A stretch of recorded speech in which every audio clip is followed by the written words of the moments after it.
We all agreed not to do a party this year. My dad said as my sister's kids ran around a fully decorated house with a $1,300 cake, new tablets, and a magician.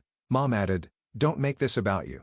I helped my kids with their shoes and left. That night, I shut down every bill, service, and line they used under my name. By sunrise, I had 63 missed calls and a panicked voice note from my sister saying something that changed everything.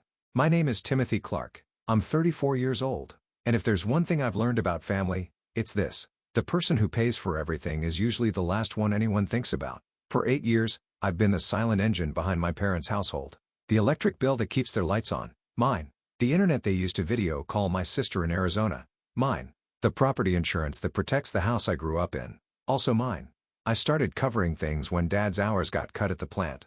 Mom said it would be temporary. That was 2016. It's 2024 now. And temporary became permanent. So gradually that no one even noticed when I stopped being their son and became their monthly direct deposit. I have 2 kids. Derek is 7, Sandra is 5. They're good kids, quiet kids, the kind who color at the table during family dinners, while my sister Carolyn's 3 children, ages 4 to 9, run circles around the adults, demanding attention, knocking over drinks, grabbing dessert before dinner. My parents laugh. They say kids should be free spirits. They say Carolyn is doing an amazing job as a single mom. They're not wrong about that last part. Carolyn works hard, but somewhere along the way, her hard work became my financial responsibility too. I pay for my parents' house. I pay for their cars. I pay for their phones. When Carolyn visits twice a year, I pay for the grocery runs that feed everyone. When her youngest needed glasses last spring, Mom called me. When her AC unit died in July, Dad texted, "I wired the money both times before anyone said thank you." My kids needed new winter coats that same month. I bought them second-hand because I just sent $1,800 to Phoenix for an air conditioner I'll never feel the cool air from. No one asks how I'm doing. No one asks about Derek's science fair project or Sandra's first loose tooth. At Thanksgiving, my parents spent 40 minutes showing everyone photos of Caroline's kids on their tablets. Tablets I pay the data plan for. When I mentioned Derek made the honor roll, Dad nodded and asked if I'd seen the funny video Carolyn posted. I hadn't. I was too busy working overtime to cover the extended car warranty Mom wanted. I'm not a saint. I'm not even particularly generous. I'm just tired. Tired of being invisible. Tired of being the dependable one. The one who always shows up, always pays up, always shuts up when things feel unfair. I thought that's what family did. You sacrifice. You support. You show up even when no one notices. You're there. Last month, Mom called about the holidays. She sounded stressed. Money was tight. She said Dad's hours were down again. They couldn't afford a big celebration this year. She asked if we could skip the usual gift exchange, skip the decorations, maybe just do a quiet dinner. Keep it simple. I agreed immediately. I was relieved. Honestly, my budget was stretched thin. Sandra needed dental work. Derek's school fees were due. A quiet holiday sounded perfect. We'll make it special in other ways, Mom said. Just family. Just us. I believed her. I spent the next 3 weeks working double shifts to catch up on bills. I told my kids we were doing something different this year. Something small. They were disappointed, but understanding. Derek asked if we could at least make cookies together. We did. Sandra helped me wrap the 2 modest gifts I'd bought for my parents. A scented candle for Mom. A book about classic cars for Dad. Nothing expensive. Nothing that would make anyone uncomfortable given the tight budget situation. On December 23rd, I loaded my kids into my 10-year-old sedan and drove the 30 minutes to my parents' house. I told Derek and Sandra to remember their manners, to be grateful for whatever the day brought, to understand that family time mattered more than presents. I thought I was teaching them the right values. I had no idea I was teaching them to accept being erased. The driveway was full. 3 cars I didn't recognize, Carolyn's rental van, and in the yard, a banner that stretched between 2 posts. Winter Wonderland Party. I sat in my car for 10 seconds staring. Derek pressed his face against the window. "Dad, are we at the wrong house?" I didn't answer. I couldn't. We walked up the path. I could hear music, laughter, children screaming with excitement. The front door was decorated with gold and silver streamers. Through the window, I saw balloons. Lots of them. The kind that cost $3 each from the fancy party store downtown. I opened the door without knocking. I'd been paying the mortgage on this place for 8 years. I didn't think I needed permission to enter. The living room had been transformed. Garland hung from every surface. A 12-oot Christmas tree stood in the corner, covered in ornaments and lights. Presents, dozens of them wrapped in glossy paper, spilled out from underneath. In the center of the room, a magician in a purple vest performed card tricks for a crowd of children. Carolyn's 3 kids sat front and center, shrieking with delight. My parents stood near the kitchen holding champagne flutes, smiling. No one noticed us at first. Then Caroline saw me. Her face did something strange. A flicker of surprise. Maybe guilt. It passed quickly. "Timothy, you made it." Her voice was bright. Too bright. Mom turned. Dad turned. They both smiled, but the smiles were tight, uncomfortable. I stood there with Derek and Sandra on either side of me, holding their small wrapped gifts, wearing their carefully chosen outfits. Sandra had insisted on her red dress. Derek wore the button-up shirt he'd gotten for his birthday. They looked so hopeful. Dad walked over, hands in his pockets. "Hey, son. Glad you could make it." "You said no party," I said quietly. His smile twitched. "Well, plans changed." "Plans changed." I repeated his words slowly, testing them in my mouth. They tasted like ash. Mom joined him. She touched my arm. Her hand was cold. "We didn't want to burden you, Timothy. You said money was tight, so we kept it small. Just for the grandkids." I looked past her at the magician who probably cost $400. At the catering trays on the dining table, professionally arranged appetizers from the expensive place on Harmon Street. At the cake on the counter, a massive 3-tiered creation decorated with edible glitter and fondant snowflakes. That cake cost at least $1,200. I knew because my coworker had ordered one just like it for her daughter's wedding. "Just for the grandkids," I repeated. Sandra tugged my hand. "Dad, where are our presents?" The room got quieter. Not silent. The magician was still talking. Music still played, but the adults near us stopped moving. Caroline walked over. She crouched in front of Sandra. "Oh, sweetie, we're doing gifts later. You'll get something. Don't worry." Sandra's face brightened. Derek stayed quiet, watching. I watched too. I watched the magician finish his act. I watched Caroline's kids run to the tree and start shaking boxes, guessing what was inside. I watched my parents hand out champagne to guests I didn't recognize. Neighbors? Maybe? Or Caroline's friends from out of town. I watched someone carry in a stack of new tablets still in their boxes and set them on the gift table. 3 tablets for Caroline's 3 kids. I did the math without trying. $300 each minimum. That's $900 plus the cake, plus the magician, plus the catering, plus the decorations. We're talking $3,000 easily, maybe more. But money was tight. Too tight for a simple family dinner. Too tight to include my kids in a gift exchange. Mom appeared at my side again. "Don't make this about you, Timothy." Her voice was low, sharp. "This is for the kids. Caroline's kids need this. They don't get to see their grandparents often. Let them have this moment." I looked at her. Really looked at her, at the woman who'd called me 3 weeks ago, voice trembling, asking me to sacrifice so she could get through the holidays. The same woman now holding a champagne flute that cost more than the book I'd bought for Dad. Derek pulled my sleeve. "Can we go home?" His voice cracked. He was trying not to cry. I nodded. "Yeah, buddy. Let's go." I helped Sandra with her coat. I picked up the 2 gifts we'd brought and set them on the entry table. I didn't say goodbye. I didn't need to. No one was watching us leave anyway. They were too busy laughing at the magician's next trick. As I buckled Sandra into her car seat, "Yeah, I heard it." Caroline's voice loud and delighted, calling out to someone inside. "Finally, I've been dying for champagne all day." I closed the car door. I started the engine. I drove my kids home in silence while they cried in the back seat. I sat on the couch after the kids went to bed. The apartment was quiet. Too quiet. I could still hear Sandra's question echoing. Why didn't Grandma get us anything? I didn't have an answer. Not one that made sense to a 5-year-old. I stared at my phone. No texts, no calls, no one checking to see if we'd made it home safely. No one apologizing for the confusion. No one even acknowledging that something had gone wrong. I thought about calling, demanding an explanation, asking why they'd lied, but I already knew why. Because it was easier.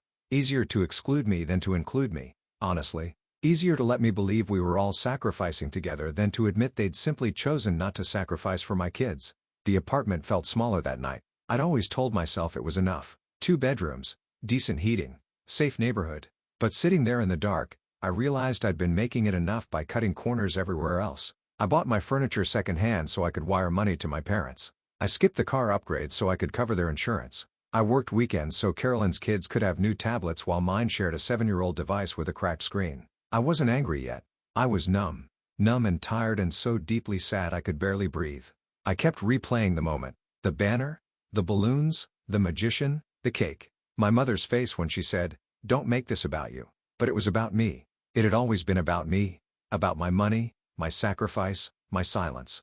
I opened my banking app. I scrolled through 8 years of transactions. Thousands of dollars, tens of thousands, maybe. I'd never added it all up. I didn't want to know the exact number. It would make the betrayal feel heavier. more real. But tonight, I needed to see it. Electric bill, $140 monthly.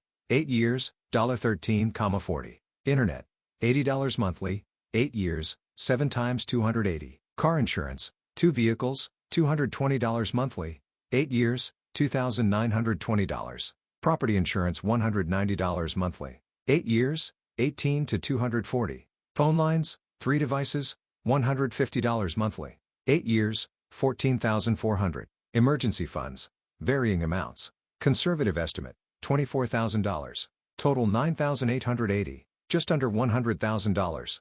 I stared at the number. It didn't feel real. It felt like someone else's life, someone else's mistake, but it was mine. I thought about Dear Eric's face when he asked to go home. I thought about Sandra's confusion when she realized there were no presents with her name. I thought about the years I'd spent telling myself I was doing the right thing, being the good son, the dependable brother, the stable one. I thought about the champagne in my mother's hand. Somewhere around midnight, something shifted. The numbness cracked underneath. I didn't find anger.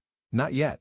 I found clarity. They didn't need me. They needed my money. And the moment I stopped being useful, I'd stopped being visible. I'd been funding their comfort while my own kids went without. I'd been keeping their lives stable while teaching my children that they weren't worth celebrating. I'd been so focused on being the dependable one that I'd forgotten to ask if anyone actually valued me beyond my bank account. The answer was obvious. I looked at my phone again. Still no messages. I opened a new note. I started making a list. Every bill, every service, every account where my name appeared as the primary holder. It was a long list. By 2 a.m., I had a plan. Not a revenge plan. Not yet. Just a simple thought. What would happen if I stopped? What would happen if the dependable one disappeared? I didn't know, but I was about to find out. I woke up at 6 a.m. on December 24th with a strange sense of calm. I made coffee. I checked on the kids. Then I sat down at my kitchen table with my laptop and my phone and started working through the list I'd made the night before. First, the electric company. I logged into the account. My name, my credit card, 8 years of automatic payments. I navigated to the account settings and canceled the autopay. Then I submitted a formal request to close the account effective January 5th. 15 days, enough time for them to figure something out. I wasn't cruel. I was just done. Confirmation email arrived within minutes. Second, internet service. Same process. Cancel autopay. Schedule disconnection for January 5th. Confirmation received. Third, car insurance. 2 vehicles, both registered under my policy to save them money on multi-card discounts. I called the provider. The representative was cheerful and helpful. I need to remove 2 vehicles from my policy. Of course. May I ask why? There's no longer my responsibility. Understood. The removal will take effect on your next billing cycle, January 1st. Is that acceptable? Perfect. I hung up. I felt nothing. Fourth, property insurance. This one was trickier. The house was in my parents' names, but I'd been listed as the policy contact and payer for years. I called the insurance company. I explained I was no longer financially responsible for the property. They said they'd need to contact the homeowners directly for new payment information. I provided my parents' number. If they don't respond within 10 business days, the policy will lapse. I understand. Fifth, phone lines. 3 lines on my family plan. Mom's phone, Dad's phone, Carolyn's phone. Added 2 years ago during one of her rough patches that never ended. I logged into my carrier account. I initiated 3 separate line cancellations effective January 3rd. The system asked if I was sure. I clicked yes 3 times. Sixth, streaming services, Netflix, Hulu, Disney+, Amazon Prime. My parents use them daily. Caroline shared the passwords with her friends. I changed every password first. Then I canceled every subscription. No warnings, no grace period, immediate effect. Seventh, credit cards. I had 2 cards where I'd added my parents as authorized users. Emergency purposes. They'd said those emergencies had included new furniture, vacation expenses, and last month a $600 dinner bill from Caroline's birthday celebration. I called both card companies. I revoked authorization. I reported the cards as lost. New cards would arrive at my address only. The whole process took 4 hours. By 10 a.m., I'd systematically dismantled 8 years of financial support. Every automatic payment, every shared service, every safety net I'd provided gone. Not out of spite, not out of anger, out of self-preservation. I made lunch for the kids. We ate grilled cheese sandwiches. Sandra asked if we were going back to Grandma's house. Not right now, sweetheart. Because they forgot about us. Her question was innocent, honest. It broke something in me. Yeah. Because they forgot about us. Derek didn't ask anything. He just watched me. He was 7, but he understood more than I gave him credit for. That afternoon, I received the first email. The electric company confirming cancellation, then the internet provider, then the insurance company stating they'd reached out to the homeowners for updated payment information. I saved every email, every confirmation number, every cancellation receipt. I wasn't hiding what I'd done. I just wasn't announcing it. I figured they'd notice eventually when the lights went out, when the internet stopped loading, when their phones displayed that friendly reminder. Service suspended due to non-payment. I wondered how long it would take. I didn't have to wonder long. The first call came on December 26th at 9 p.m. Dad's number. I let it ring. He called again immediately. Then Mom called. Then Carolyn. I ignored all of them. The voicemail started piling up. Dad's voice confused. Timothy. Hey, something's weird with the electric bill. Can you check on that? Mom's voice irritated. Timothy, the internet isn't working. Did you forget to pay the bill? Call me back. Carolyn's voice sharp. Timothy, my phone service just got cut off. What's going on? Fix this. I deleted each voicemail without listening all the way through. On December 27th, they showed up. I was washing dishes when I heard the knock. Loud, insistent. I dried my hands. I checked the peephole. All three of them. Mom, Dad, Carolyn. Carolyn looked furious. I opened the door but didn't invite them in. Hey, my voice was flat. Dad spoke first. Timothy, we need to talk. There's some kind of mix-up with the bills. Everything's shutting off. There's no mix-up. Mom's eyes narrowed. What do you mean? I mean, I canceled everything. Electric, internet, insurance, phones, all of it. Silence. Caroline stepped forward. You what? I stopped paying for your lives. Her face went red. Are you serious right now? You're throwing a tantrum because of a party? I'm not throwing anything. I'm just done being your ATM. Mom's voice rose. Timothy, this is ridiculous. You're going to cut off your own parents over a misunderstanding? It wasn't a misunderstanding, Mom. You lied. You told me we couldn't afford a party. Then you threw a $3,000 celebration and didn't include my kids. You looked me in the eye and said money was tight while you handed out tablets and champagne. Dad held up his hands. Okay, maybe we should have communicated better. But this is extreme. You're going to leave us without power, without phones. You'll figure it out. You always do. Carolyn laughed. It was a bitter, ugly sound. You're pathetic. You know that? You think you're making some big point, but you're just proving you were never really part of this family. You were always just the wallet. I looked at her. Really? Looked at her at the sister who'd called me at midnight dozens of times asking for money. Who'd promised to pay me back and never did. Who told me I was the best brother in the world right before asking for another favor. You're right, I said quietly. I was just the wallet, but I'm not anymore. I stepped back and started to close the door. Mom grabbed the edge. Timothy, please don't do this. We need you. You need my money. There's a difference. I closed the door. I locked it. I stood there listening to them argue on the other side. Carolyn's voice loud and angry. Mom's voice pleading. Dad's voice trying to be reasonable. I walked away. I went to my kids' room and checked on them. They were asleep, safe, warm. I stood there in the dark watching them breathe and felt something unfamiliar. Peace. For the first time in 8 years, I wasn't worried about someone else's emergency. I wasn't calculating how much I could spare. I wasn't trying to be enough for people who would never see me as more than a monthly payment. I was just a father standing in his children's room, protecting them from the people who taught them they weren't worth celebrating. The knocking stopped eventually. I heard car doors slam. Engines start. They left. My phone buzzed with texts. Angry texts. Desperate texts. Texts calling me selfish, ungrateful, cruel. I turned off my phone. I slept better that night than I had in years. Over the next 3 days, I built my case. Not because I wanted to hurt them, because I needed to protect myself. I knew they'd twist the story, make me the villain, tell everyone I'd abandoned my family over nothing.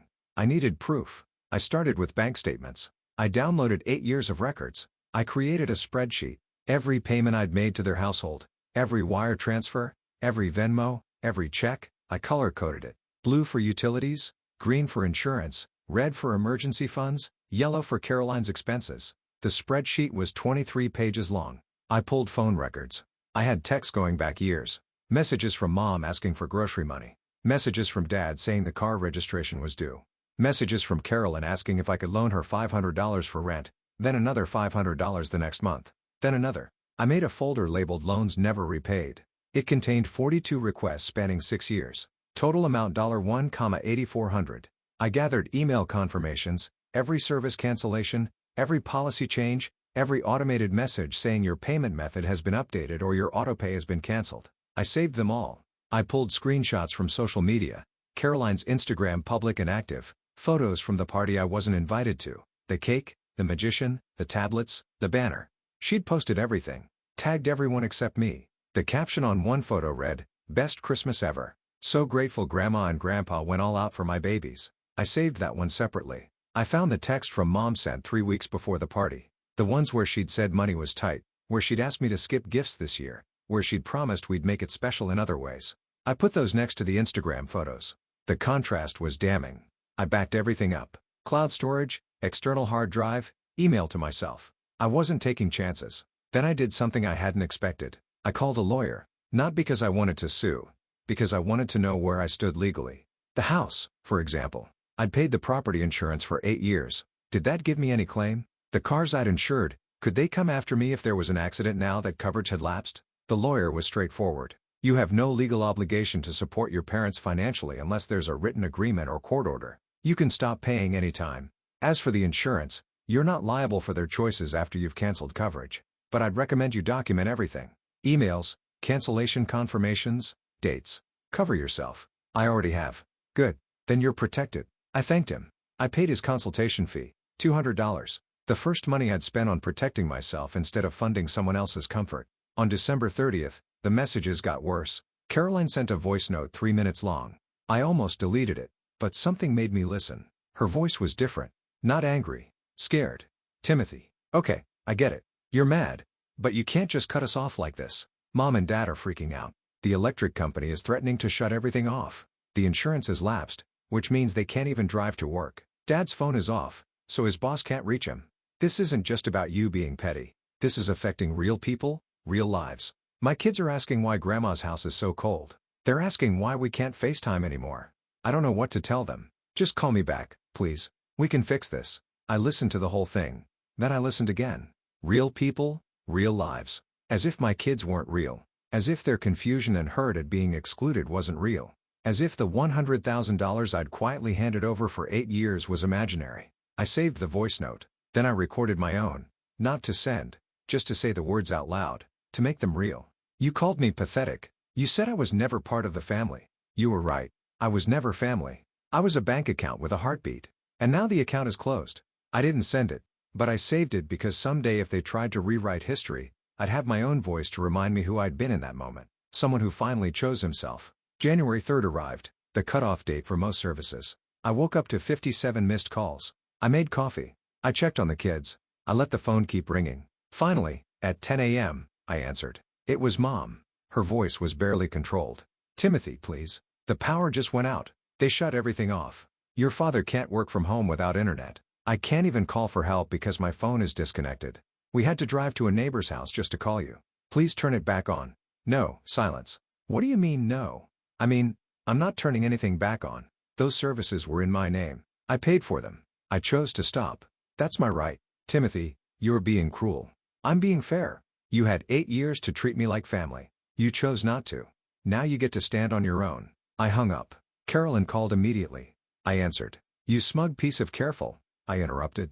"You're using a neighbor's phone, right? Do they know why you're really calling? Do they know you've been living off your brother's money while calling him pathetic?" She went quiet. I continued, my voice calm and cold. "I have screenshots, Carolyn. Every Instagram post from that party. Every caption thanking Mom and Dad for going all out. Every photo of those tablets, that cake, that magician. I also have 8 years of bank records showing exactly who paid for the house those photos were taken in. Who paid for the lights that made those photos bright enough to post. Who paid for the internet you used to upload them. You wouldn't. Try me. Keep calling. Keep demanding. And I'll make sure everyone in your social circle knows exactly who the pathetic one really is." I hung up. Dad called next. His voice was different. Measured. The voice he used when he was trying to negotiate. "Son, I think we got off on the wrong foot.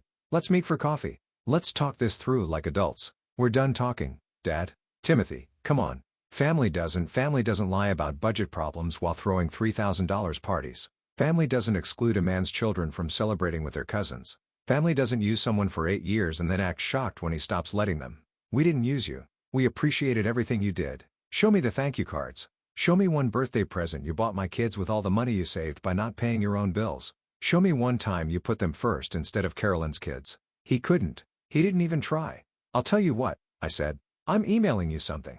Check your inbox in 5 minutes." I hung up. I opened my laptop. I attached the spreadsheet. 23 pages, $98 or $880, 8 years.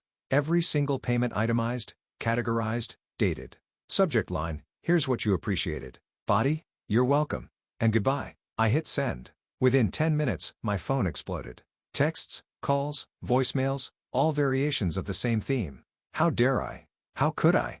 Who did I think I was? And then at 11 a.m., Caroline sent a voice note. I almost didn't listen, but something about the timestamp made me curious. She'd sent it to our family group chat, the one that included Mom, Dad, 2 aunts, and a cousin. She'd meant to send it privately to Mom. She'd messed up. I opened it. Caroline's voice laughing, talking to someone in the background. I know, right? He actually thinks we're going to suffer without him. Please. Mom and Dad have their retirement.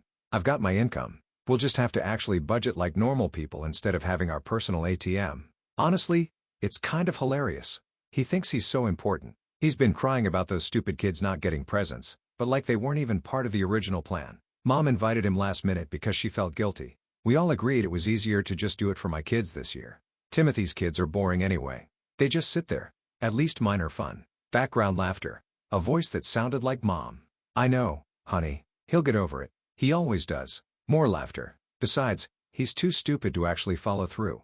Give it a week. He'll turn everything back on and apologize.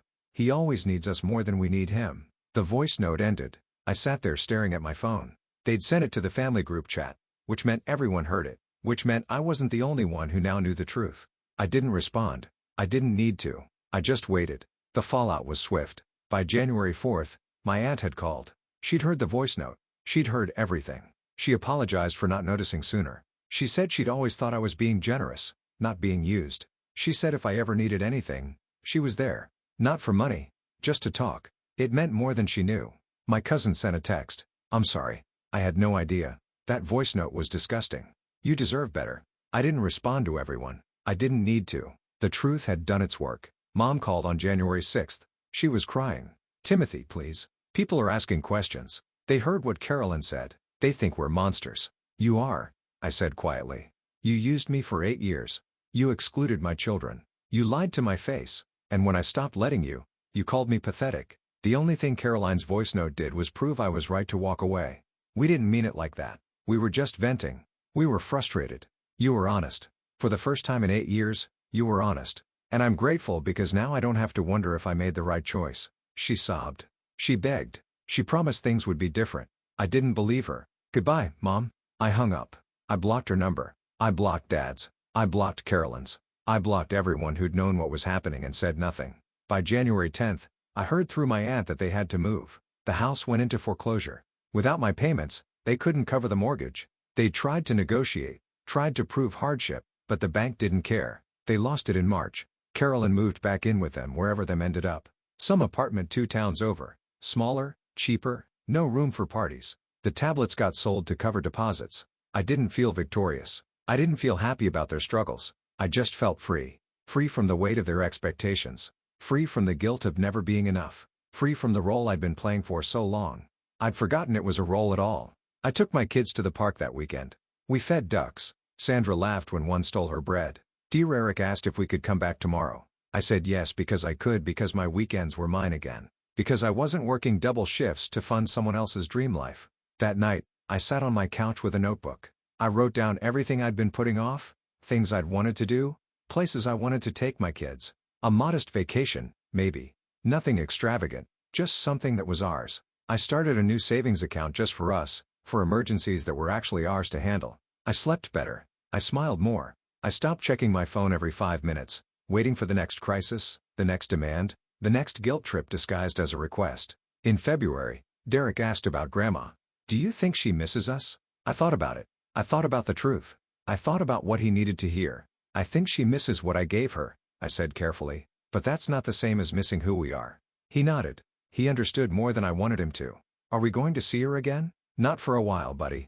Okay. He went back to his homework. He didn't ask again. Sandra adjusted faster. She was young enough that the absence didn't hurt the way it might have. She asked once if we could make cookies like we did at Christmas. We did. Just the 3 of us. And it was enough. It was more than enough. I don't know what happened to them after March. I don't know if they rebuilt. I don't know if Carolyn finally learned to budget. I don't know if my parents ever admitted what they did. I don't need to know because I'm not their son anymore. Not in the way they want. Not in the way that cost me everything. I'm just Timothy.